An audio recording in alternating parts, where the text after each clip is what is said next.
Assalamualaikum warahmatullahi wabarakatuh. Kami dari kelompok 3 akan memberikan pemaparan materi mengenai probiotik. Sebelumnya, saya akan memperkenalkan anggota dari kelompok 3, yaitu ada Akil Fadil, Dea Ratna, Salwa Abdul, Salwa Akilah, Davida Salva, Gabriel Johnson, dan Sabrina Nawang. Di sini sebelum saya memulai pemaparan materi tentang probiotik, saya akan menampilkan profil tentang Universitas Sultan Ageng Tirtayasa. Universitas Sultan Ageng Tirtayasa. Universitas Sultan Ageng Tirtayasa disingkat UNTIRTA, adalah PTN perguruan tinggi negeri yang terdapat di Provinsi Banten, Indonesia. Universitas Sultan Ageng Tirtayasa memiliki 4 cabang kampus yang tersebar di daerah Banten. Di antaranya adalah Kampus Terpadu Sindangsari, Kampus Pakupatan, Kampus Ciwaru, Kampus Cilegon. Universitas Sultan Ageng Tirtayasa saat ini memiliki 7 fakultas yang menyelenggarakan program sarjana, pasca sarjana, profesi, serta diploma. Adapun jurusan masing-masing fakultas adalah sebagai berikut. Fakultas Hukum, Fakultas Keguruan dan Ilmu Pendidikan,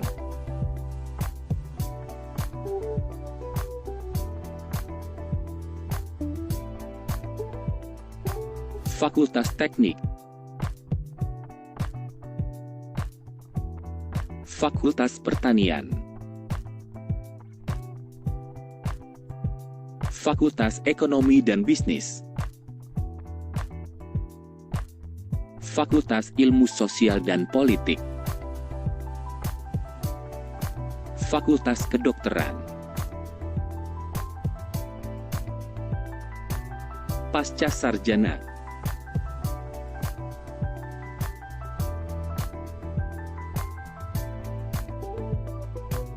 Jalur masuk UNTIRTA dapat melalui diantaranya adalah SNMPTN, SBMPTN, SMMPTN, UMMPTN.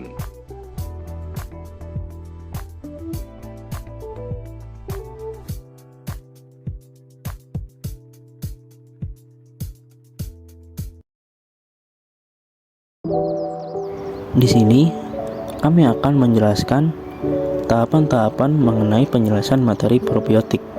Antara lain, pengertian probiotik menurut beberapa ahli, mekanisme kerja, jenis bakteri dan probiotik, syarat probiotik, manfaat, serta pertimbangan khusus terkait probiotik.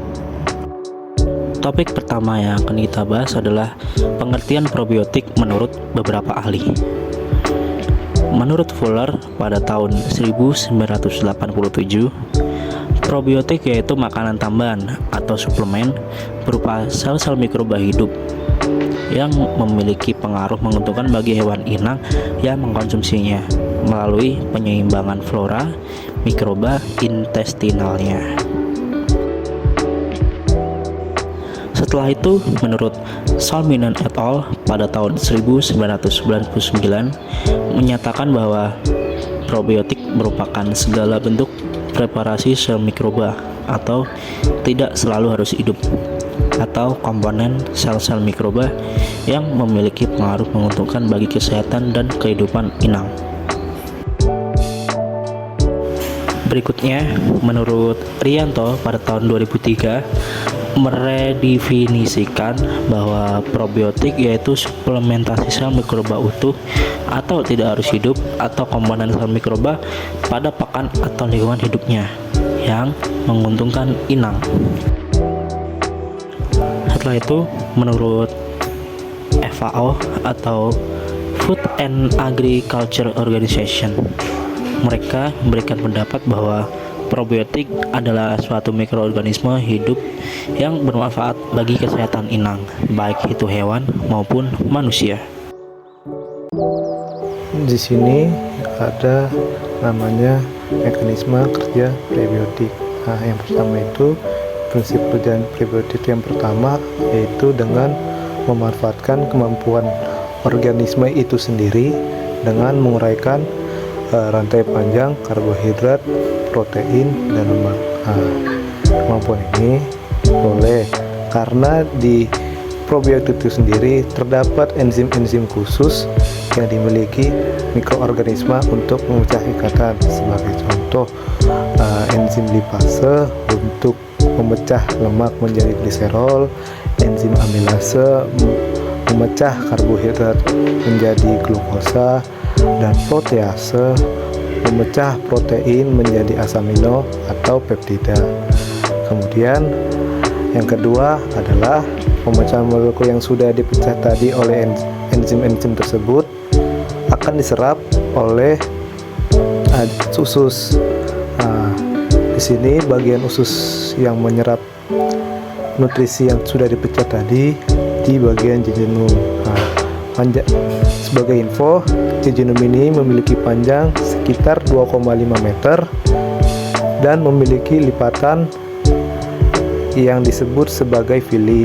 Nah, villi ini yang akan menjadikan fungsi untuk proses penyerapan nutrisi tersebut. Nah, di sisi lain, mikroorganisme pemecah ini juga mendapatkan keuntungan, yaitu berupa energi yang diperoleh dari hasil perombakan molekul kompleks yang fungsinya adalah untuk bertumbuh dan berkembang.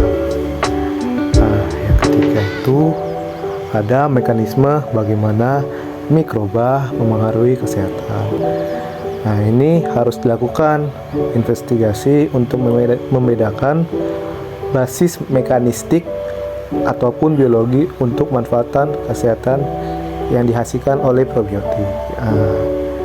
Sebagian besar mekanisme probiotik ini dapat menghambat pertumbuhan bakteri patogen yang ada di dalam usus, yang fungsinya untuk meningkatkan kemampuan usus untuk melakukan penyerapan nutrisi pada tubuh. Di sini ada syarat prebiotik. Di sini syarat prebiotik ini ada dua. Yang pertama yaitu mengandung sejumlah sel besar hidup yang mampu bertahan dan melakukan metabolisme dalam usus halus manusia, yang dimana memberikan efek positif bagi kehidupan mikroflora di usus halus. Nah, sebagai info tambahan untuk syarat pertama ini, untuk ketahanan mikroba minimal harus mempunyai ketahanan asam 2-4 pH.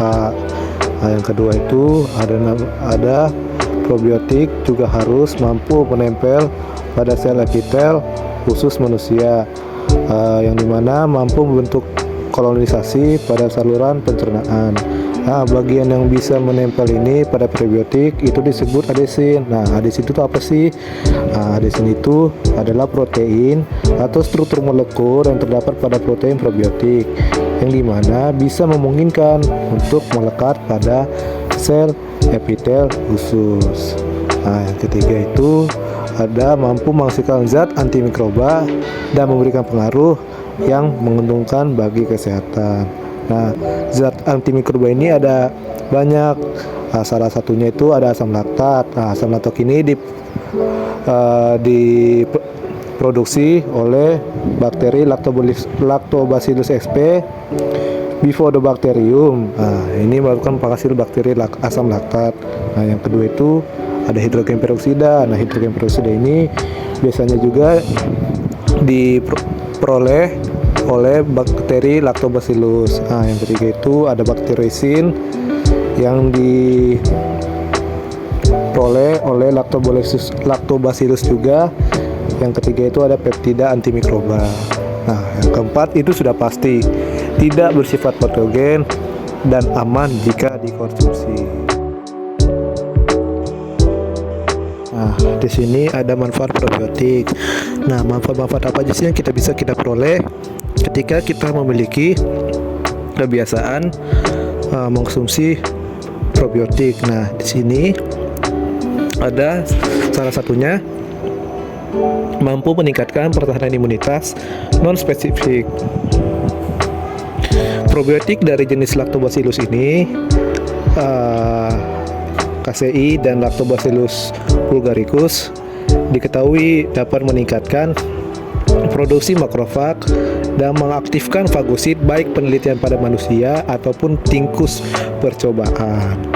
Nah, fagositosis ini merupakan respon awal dari sistem pertahanan tubuh manusia sebelum tubuh itu membentuk antibodi. Nah, fagosit ini memiliki fungsi yaitu menyingkirkan agen-agen toksik yang masuk ke dalam tubuh. Nah, ada lain nih manfaat-manfaat tentang manfaat probiotik. Nah, yang lainnya itu adalah peningkatan pencernaan dan penyerapan nutrisi. Nah, beberapa probiotik juga dapat membantu nih, kayak memecah makanan, menghasilkan enzim yang membantu dalam pencernaan dan penyerapan nutrisi, terutama serat dan laktosa.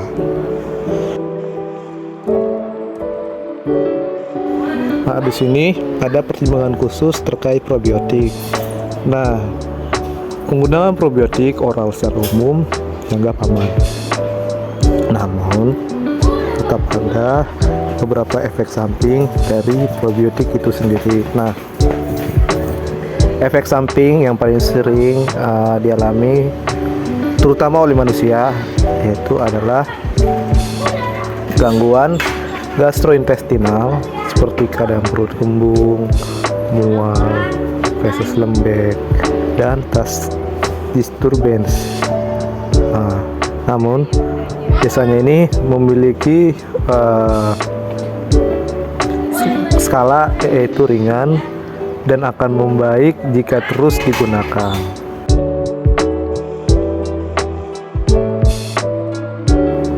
Di sini ada contoh lain tentang pertimbangan khusus terkait probiotik. Nah, probiotik itu kan mengandung mikroorganisme hidup yang memiliki manfaat sebagai pembantu bakteri yang ada di sistem saluran pencernaan itu dalam proses penyerapan nutrisi atau juga meningkatkan kesehatan khusus untuk resistensi terhadap bakteri patogen ataupun radikal bebas yang berasal dari luar yang masuk ke dalam tubuh. Nah, jika probiotik itu sendiri dikonsumsi bersamaan dengan antibiotik tersebut akan membunuh bakteri ataupun mikroorganisme yang ada di dalam probiotik itu sendiri. Contohnya kayak efikasi dari Lactobacillus sp dan Bifidobacterium sp. Nah, sama seperti interaksi salah satu bakteri yaitu S. boulardii dengan antifungal akan menurunkan juga efikasi dari probiotik. Nah, di sini ada nih contoh-contoh bakteri yang biasanya digunakan untuk probiotik. Nah, di sini ada dua contoh nih. Yang pertama dari genus Lactobacillus dan kedua ada dari genus Bifidobacterium. Nah, untuk genus Lactobacillus ini ada 5. Nah, apa aja sih? Nah, yang pertama itu Lactobacillus acidophilus, yang kedua itu dari Lactobacillus johnsoni, yang ketiga itu KCI, yang keempat itu Rhamnosus, yang kelima itu Gasseri. Nah, yang dari genus Bifidobacterium itu ada 4. Nah, yang pertama itu Bifidobacterium bifidium, ada longum, ada brief, ada infantis. Nah, untuk merek-merek produk yang banyak beredar di pasaran yang mengandung probiotik itu ada beberapa contoh. Nah, salah satunya ada Super NB. Nah, Super NB ini merupakan koloni bakteri yang berasal dari genus Bacillus yang mampu menguraikan senyawa nitrit. Nah, yang kedua ini ada Super PS.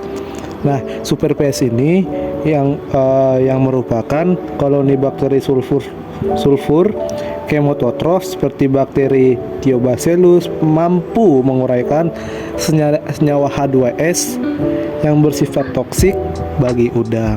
Nah, yang ketiga itu ada E4. Nah, E4 ini efektif nih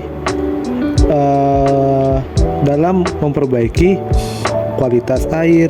Nah, dari ketiga contoh ini prebiotik ini biasanya digunakan untuk budidaya aquaculture. Nah, tadi sudah disebutkan seperti di Super PS yang berguna untuk menguraikan senyawa H2S bagi udang.